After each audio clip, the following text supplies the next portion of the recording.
His grin flashed as he watched his daughter reenacting something with big arm movements and enthusiastic spins. She was such a spitfire then, knew exactly what she wanted, and if I said no, she'd just figure out some sneaky way to get it. The very devil to parent, honestly. But I was so damn proud of her brain and her spunk, still am. He nodded firmly and took a big bite of his ice cream. You should be. She's grown into a remarkable young lady.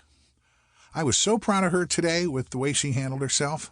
I like that she doesn't let anything stand in her way, and I think you've raised her to know what's right and, oh my gosh, what's wrong. The last was said in response to whatever face he was making due to the stabbing pain in his head. She grabbed his arm just as he gasped in agony. Brain freeze! Brain freeze! Ah! She burst into laughter and shook him a little. You scared me. Brain freeze, woman. This is pain. Ah! Still chuckling, she shook her head and held out her thumb. Here, try this. Press the ball of your thumb against the roof of your mouth hard. She demonstrated, like it's... Feeling like a fool, he did as she demonstrated, wincing at the thought of his sticking his thumb into his mouth like a toddler. But to his surprise, it worked, and the pressure caused the pain to dissipate. After a few moments, he took his finger out of his mouth and shook his head as he reached for his handkerchief to wipe it off. That was amazing. How do you know that?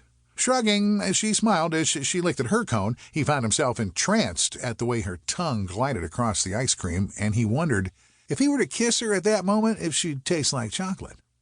I grew up in a big family, and I'm pretty amazing. You really are, he whispered. When she glanced at him, he saw the blush climbing up her cheeks, and when he smiled, she focused on her ice cream once more. Pretty amazing, didn't begin to cover it. She was remarkable.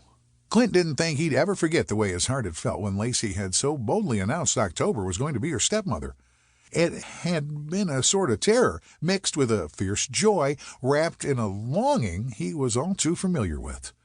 Then October looked at him, panic in her eyes, and he couldn't let her deny it, not out loud, not to that principle. But he didn't want her to think he expected Lacey's words to come true or anything. On the other hand, that kiss had been, boy howdy, that had been one hell of a kiss, and he wanted another, no matter how unworthy he was for a woman like October.